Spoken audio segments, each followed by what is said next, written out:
আসসালামু আলাইকুম বন্ধুরা, আমার বাগান ইউটিউব চ্যানেলে আপনাদের সবাইকে স্বাগতম। আশা করি সবাই আলহামদুলিল্লাহ ভালো আছেন। গাছের জীবন ধারণের জন্য কমপক্ষে 20টি পুষ্টি উপাদান প্রয়োজন, যার মধ্যে 17টি উপাদান গাছ মাটি থেকে গ্রহণ করে থাকে। পুষ্টি উপাদানগুলো সম পরিমাণে প্রয়োজন হয় না, কোনোটি বেশি আবার কোনোটির পরিমাণ কম প্রয়োজন হয়, তবে সবই জীবন ধারণের জন্য অত্যাবশ্যক। গাছ যে 11টি পুষ্টি উপাদান কম পরিমাণে গ্রহণ করে থাকে তাদের অনুপুষ্টি বলে। বোরন একটি মাইক্রোনিউট্রিয়েন্ট বা অনুপুষ্টি। এটি মাটি ও উদ্ভিদ দেহে তেমন সচল নয়। মাটিতে এটা বোরেট এবং বোরেট সিলিকেট মিনারেল হিসেবে থাকে। উপরের স্তরের মাটিতে মোট বোরনের গড় পরিমাণ সাধারণত 10 ppm হয়, তবে প্রাপ্যনীয় বোরনের পরিমাণ 1 ppm এর অনেক কম। মাটিতে প্রাপ্যনীয় বোরনের সংকট মাত্রা 0.20 ppm এবং কোনো মাটিতে বোরনের উত্তম মাত্রা হল 0.45 থেকে 0.60 ppm। গাছের কোষ কলায় বোরনের পরিমাণ সাধারণত 20 থেকে 100 ppm। এ পরিমাণ 15 ppm এর কম হলে ঘাটতি হয়, আবার 100 ppm বেশি হলে বিষাক্ততা দেখা দিতে পারে। আমাদের দেশে 90-এর দশক থেকে বিভিন্ন মাটি ও ফসলের বোরনের ঘাটতি দেখা যাচ্ছে। অতি নিবিড় কৃষির কারণে মাটিতে বোরন গাছ কর্তৃক আহরিত হওয়া, মাটিতে জৈব পদার্থ কমে যাওয়া, অসুষম মাত্রায় সার প্রয়োগ এবং চুয়ানির ফলে মাটিস্থ বোরনের পরিমাণ কমে যাচ্ছে এবং ক্রমশ ঘাটতি লক্ষণ তীব্রতর হচ্ছে। মাটির বিক্রিয়া বেশি অম্লীয় হলে যেমন বোরন ঘাটতি হয়, আবার বেশি ক্ষারীয় মৃত্তিকায়ও বোরনের ঘাটতি দেখা যায়। মাটির বিক্রিয়া ও পিএইচ মান 5.0 থেকে 7.0 এর মধ্যে থাকলে বোরনের প্রাপ্যনীয়তা উত্তম হয়। বাংলাদেশের প্রায় 47% জমিতে বোরনের ঘাটতি আছে। দেশের 30টি কৃষি পরিবেশ অঞ্চলের মধ্যে 19টি অঞ্চলে কম বেশি বোরনের ঘাটতি আছে। বিশেষত দিনাজপুর, রংপুর, বগুড়া, সিরাজগঞ্জ, কুমিল্লা ও সিলেট জেলায় বোরনের ঘাটতি প্রকট। তাছাড়া রাজশাহীর বরেন্দ্র অঞ্চল, গাজীপুর, টাঙ্গাইল ও ঢাকার কিয়দংশ, পার্বত্য চট্টগ্রাম, কক্সবাজার, হবিগঞ্জ ও মৌলভীবাজার জেলার পাহাড়ি এলাকা এবং ব্রাহ্মণবাড়িয়া ও হবিগঞ্জ জেলার কিয়দংশ এলাকার বোরন ঘাটতি দেখা যায়। রবি শস্যের মধ্যে গম, ভুট্টা, সরিষা, মুগ ডাল, ছোলা, সূর্যমুখী, ফুলকপি, বাঁধাকপি, টমেটো, আলু বোরন সংবেদনশীল। তাছাড়া পেঁপে, কাঁঠাল, পেয়ারা, লেবু প্রভৃতি ফলজ বৃক্ষে বোরন ঘাটতি দেখা গেছে। বোরন সংবেদনশীলতা সাধারণত ফসলের শ্রেণী ও জাতের ওপর নির্ভরশীল।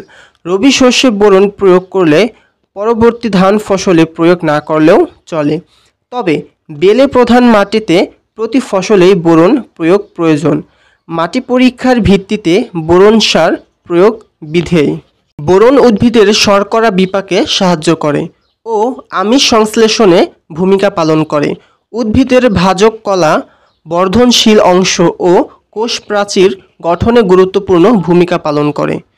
ক্যালসিয়াম ও নাইট্রোজেন পরিশোষণে সহায়তা করে।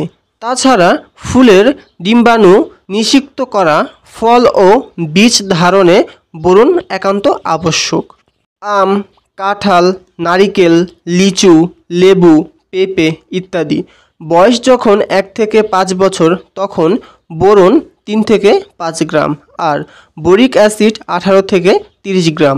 বয়স যখন 5 থেকে 10 বছর তখন বোরন 5 থেকে 8 গ্রাম আর বোরিক অ্যাসিড 30 থেকে 35 গ্রাম। বয়স যখন 10 বছর এর বেশি তখন বোরন 8 থেকে 10 গ্রাম আর বোরিক অ্যাসিড 50 থেকে 60 গ্রাম। বোরনের ঘাটতি লক্ষণ। বোরন অচলমান হওয়ায় এর ঘাটতি লক্ষণ সাধারণত কচি পাতায় দেখা যায়। বিভিন্ন শস্য ও ফলে বোরনের ঘাটতি বিভিন্ন ধরনের হয়, তবে ঘাটতি লক্ষণগুলো হলো গাছের কাণ্ডের শীর্ষভাগ শুকিয়ে যায় বা মরে যায়, পাতা ঈষৎ হলুদ ভাব হয় এবং কখনো কখনো পাতা মোড়ানো আকার ধারণ করে এবং ভঙ্গুরতা প্রদর্শন করে। গাছে পর্যাপ্ত পানি সেচ দেওয়ার পরও কচি পাতা নেতিয়ে পড়া অবস্থায় থাকে। বোরনের ঘাটতি তীব্র হলে গমের শীর্ষ, ভুট্টার মোচায় দানা তৈরি হয় না এবং ফুলে পরাগায়ন প্রক্রিয়া ব্যাহত হয়। ডাল জাতীয় ফসলে দানা সংখ্যা কম হয় এবং দানা অপুষ্ট হয়। গাছ খব্বাকৃতি ও হলুদ হয়ে যেতে পারে। অভাব তীব্র হলে পচনজনিত ক্ষত সৃষ্টি হতে পারে। তৈল জাতীয় ফসলের বীজের সংখ্যা কমে যায়। আখের পাতা শীর্ষভাগে ও কোণায় পুড়ে যাওয়ার লক্ষণ দেখা দেয়। পেঁপে, কাঁঠাল, পেয়ারা ফলের আকার বিকৃত হয়। ফুলকপি ও বাঁধাকপির পাতা সজীবতা হারায় এবং পাতায় হাত দিলে খসখসে অনুভব হয়। ফুলকপির কাণ্ডবিবর্ণ হয়ে নষ্ট হয়।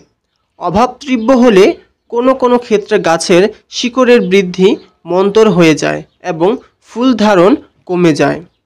সার ব্যবহারের নিয়ম। রবি শস্য জাতীয় ফসলের জন্য বোরন হেক্টর প্রতি 1 থেকে 2 কেজি এবং বোরিক অ্যাসিড 6 থেকে 12 কেজি। ফলজ বৃক্ষের জন্য প্রয়োগ বিধি। রবি শস্য জাতীয় ফসলের জন্য জমি তৈরির শেষ চাষের সময় একটি পাত্রে পরিমাণ মতো ঝুরঝুরে মাটির সাথে বোরিক অ্যাসিড ভালোভাবে মিশিয়ে জমিতে ছিটিয়ে প্রয়োগ করতে হবে। ফলজ বৃক্ষের ক্ষেত্রে বাড়ন্ত ফলজ বৃক্ষের জন্য বোরন সার বছরে 2 বার প্রয়োগ করতে হবে। প্রয়োজনীয় মাত্রার অধিক বর্ষাকালের আগে এপ্রিল-মে মাসে এবং দ্বিতীয় কিস্তি বৃষ্টির পরে সেপ্টেম্বর থেকে অক্টোবর মাসে প্রয়োগ করতে হবে। গাছের গোড়া থেকে 0.5 মিটার থেকে 1.5 মিটার দূরে চারদিকে রিং পদ্ধতিতে প্রয়োগ করে হালকা সেচ দিতে হবে। তাই স্প্রে করার পদ্ধতি। প্রতি লিটার পানিতে 1 থেকে 2 গ্রাম বোরন মিশিয়ে স্প্রে মেশিন দিয়ে সমভাবে পাতায় স্প্রে করতে হবে। ফসল ভেদে হেক্টর প্রতি 60 থেকে 120 লিটার স্প্রে দ্রবণ প্রয়োজন হতে পারে। ফলজ গাছে বোরন ঘাটতি দেখা দিলে সঠিক মাত্রায় বোরন দ্রবণ স্প্রে করে গাছের পাতায় ভিজিয়ে দিতে হবে। সাবধানতা। বোরন সার প্রয়োগ করার আগে মাটি পরীক্ষা করে মাটিতে বোরনের ঘাটতির পরিমাণ জেনে নেওয়া উত্তম। পাতায় স্প্রে করার ক্ষেত্রে সূর্য অস্তের আগে দিনের যে কোনো উপযুক্ত সময়ে স্প্রে মেশিন দ্বারা স্প্রে করতে হবে। সুপারিশকৃত মাত্রার অতিরিক্ত বোরন প্রয়োগ করা যাবে না। বেশি প্রয়োগ করলে বিষাক্ততা দেখা দিতে পারে। বাংলাদেশের মাটি ও ফসলের বোরনের ঘাটতি ক্রমান্বয়ে ব্যাপক হচ্ছে।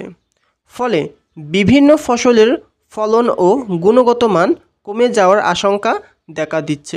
খাদ্য উৎপাদনের ক্রমবর্ধমান লক্ষ্য মাত্রা অর্জনের জন্য ও মৃত্তিকার স্বাস্থ্য বজায় রাখার স্বার্থে অন্যান্য সারের সাথে সমন্বিতভাবে বোরন সার প্রয়োগ অপরিহার্য হয়ে পড়েছে। সুপারিশকৃত মাত্রা ও বিধি মোতাবেক বোরন সার প্রয়োগ কৃষি উৎপাদন টেকসইকরণের জন্য তাই একান্ত জরুরি। আমার ভিডিওটি যদি আপনাদের কাছে ভালো লেগে থাকে তাহলে ভিডিওতে লাইক, শেয়ার ও সাবস্ক্রাইব করুন। আর এই ভিডিও সম্পর্কে কিছু জানার থাকলে অবশ্যই কমেন্ট করুন। আসসালামু আলাইকুম রহমতুল্লাহ।